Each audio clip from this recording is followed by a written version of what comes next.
Hello guys, দেখো আমার বোনের বাড়ি বাতকুল্লায় কিন্তু চুরি হয়েছে কালকে রাতে 12টার পরে। যখন বৃষ্টিটা হচ্ছিল তখন দুটো তালা ভেঙেছে। আর এটা দেখতেই পাচ্ছ কি তালা, এত মজবুত তালা। সেই তালা কিন্তু চোরে কিভাবে কেটে ভেঙে কিন্তু চুরি করতে ঢুকেছিল, কিন্তু শেষমেশ চুরি করতে পারিনি। যে কারণে আমার বোনের ঘরে কিন্তু একসঙ্গে 3-4টে তালা মারা, কিন্তু তাদের ক্ষমতা হয়নি এতগুলো তালা ভেঙে ভেতরে ঢুকে চুরি করে নিয়ে আসার।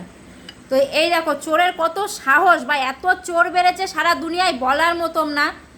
এত কষ্ট করে 2 টাকার জিনিস ঘরে নিয়ে এসে জোগাড় করে রাখতে পেরেছে, কিন্তু সেইগুলো চুরি করার জন্য মানুষে উঠে পড়ে লেগেছে। আর চোরের এত বড় আসপদ্দা, ঘরের তালা কেটে ঘরে ঢুকে মানুষে চুরি করছে।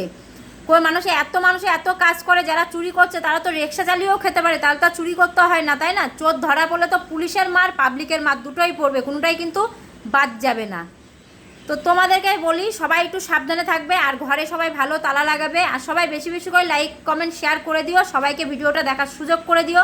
সবাই যেন সাবধান হতে পারে চুরি থেকে, কেন সবাই 2 টাকা ইনকাম করে খুব কষ্ট করে, সেটাও যদি চুরি করে নিয়ে যায় তাহলে মানুষের কিন্তু দুঃখের বা কষ্টের শেষ থাকে না। সবাই একটু ভিডিওটি বেশি বেশি করে শেয়ার করে সবাইকে দেখার সুযোগ করে দেবে।